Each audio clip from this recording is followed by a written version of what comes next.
चुनावी बेला में इन दिनों प्रचार जोरों पर है और हमारे प्रधानमंत्री धुआंधार चुनाव प्रचार कर रहे हैं, जगह जगह भाषण दे रहे हैं। लेकिन दुर्भाग्यपूर्ण पहलू ये है कि प्रधानमंत्री पद की गरिमा की मर्यादा लांघ गए हैं।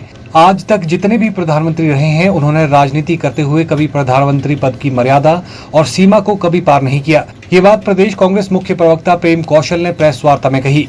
उन्होंने कहा कि प्रधानमंत्री आए दिन बयान दे रहे हैं कि कांग्रेस ने 60 वर्षों में कुछ नहीं किया और राहुल गांधी को शहजादे कहकर पुकार रहे हैं। उन्होंने कहा कि नरेंद्र मोदी देश के ऐसे पहले प्रधानमंत्री हैं जिन्होंने प्रधानमंत्री के पद की गरिमा को तार तार किया है और नक्सलियों की भाषा बोल रहे हैं। उन्होंने कहा कि एक समय ऐसा था कि विरोधियों को सम्मान दिया जाता था, आज अपने विरोधियों को नक्सलियों के साथ जोड़ रहे हैं। उन्होंने कहा कि यदि राहुल गांधी ये कह रहे हैं कि इस देश की अर्थव्यवस्था चुनिंदा लोगों के हाथ में नहीं होनी चाहिए, तो क्या वो नक्सलवाद की बात कर रहे हैं। उन्होंने कहा कि प्रधानमंत्री आज सत्ता के बाहर हो जाते हैं, भाजपा को देश के लोगों ने नकार दिया तो प्रधानमंत्री सहित अन्य तमाम बड़े नेता अपना बाकी का जीवन जेलों में और कोर्ट कचहरियों में गुजारेंगे, क्योंकि प्रधानमंत्री के शासनकाल में दुनिया भर का भ्रष्टाचार हुआ है।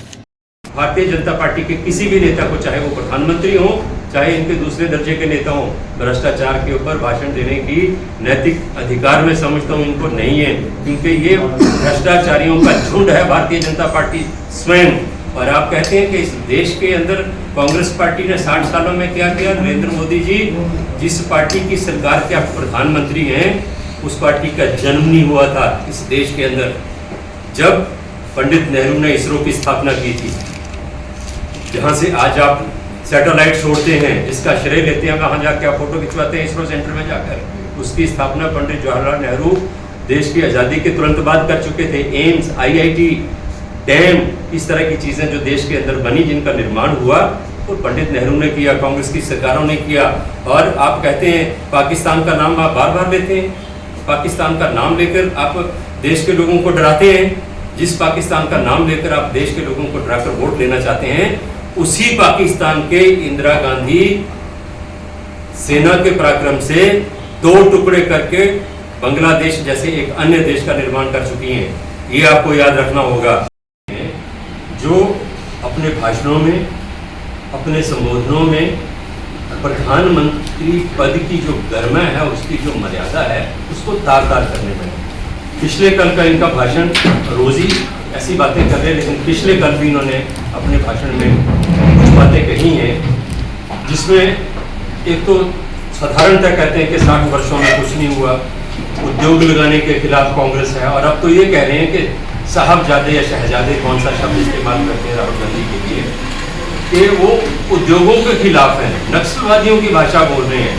मैं ये समझता हूँ कि एक समय था जब इस देश के अंदर पंडित नेहरू जब प्रधानमंत्री बने, उन्होंने भारतीय जनता पार्टी तो उस वक्त थी, संघ से संबंधित लोगों को भी अपने मंत्रिमंडल में स्थान दिया, ताकि प्रत्येक विचारधारा को प्रतिनिधित्व देश की सरकार के अंदर मिले। एक वो दौर था राजनीति का, जिसमें अपने जो विरोधी थे उनका भी सम्मान किया जाता था, विरोधियों की जो विचारधारा थी उसको भी स्थान दिया जाता, सम्मान दिया जाता था। आज ये, क्योंकि आपके विरोधी हैं, आज आपको ललकार रहे हैं, चुनौती दे रहे हैं देश के अंदर, तो आप उनको नक्सलवादियों के साथ जोड़ रहे हो। इतना निचला स्तर मैं समझता हूँ कि हिंदुस्तान की राजनीति का पहले कभी नहीं देखा गया। राहुल गांधी जो बात कर रहे हैं, राहुल गांधी जो कह रहे हैं, अगर राहुल गांधी ये कह रहे हैं कि इस देश की संपदा, इस देश की संपत्ति, इस देश की अर्थव्यवस्था चुनिंदा लोगों के हाथ में नहीं होनी चाहिए, सच्चाई ये है कि और भ्रष्टाचार, आप कहते हैं कि कांग्रेस पार्टी भ्रष्टाचारियों की पार्टी है, भ्रष्टाचार किया कांग्रेस पार्टी ने। आज मैं इस चीज को, हम इस तरह की भाषा भी आप बोले कि जेलों में चढ़ रहे हैं, क्या भाषा है प्रधानमंत्री जी आपकी? किस तरह के शब्दों का आप इस्तेमाल करते हैं? आज अगर आप सत्ता से बाहर हो गए इस देश के अंदर, आज भारतीय जनता पार्टी को अगर देश के लोगों ने सत्ता से बाहर कर दिया, याद रखिए, पूरी जिम्मेदारी के साथ बोल रहा हूं, प्रधानमंत्री नरेंद्र मोदी समेत भारतीय जनता पार्टी के तमाम बड़े नेता अपना बाकी का जीवन जेलों में और कोर्ट कचहरियों में गुजारेंगे। क्यों? क्योंकि इनके शासनकाल में दुनिया भर का भ्रष्टाचार हुआ है। भ्रष्टाचार की तमाम सीमाएं, तमाम रिकॉर्ड भारतीय जनता पार्टी और नरेंद्र मोदी के शासनकाल में इस देश के अंदर टूटे हैं।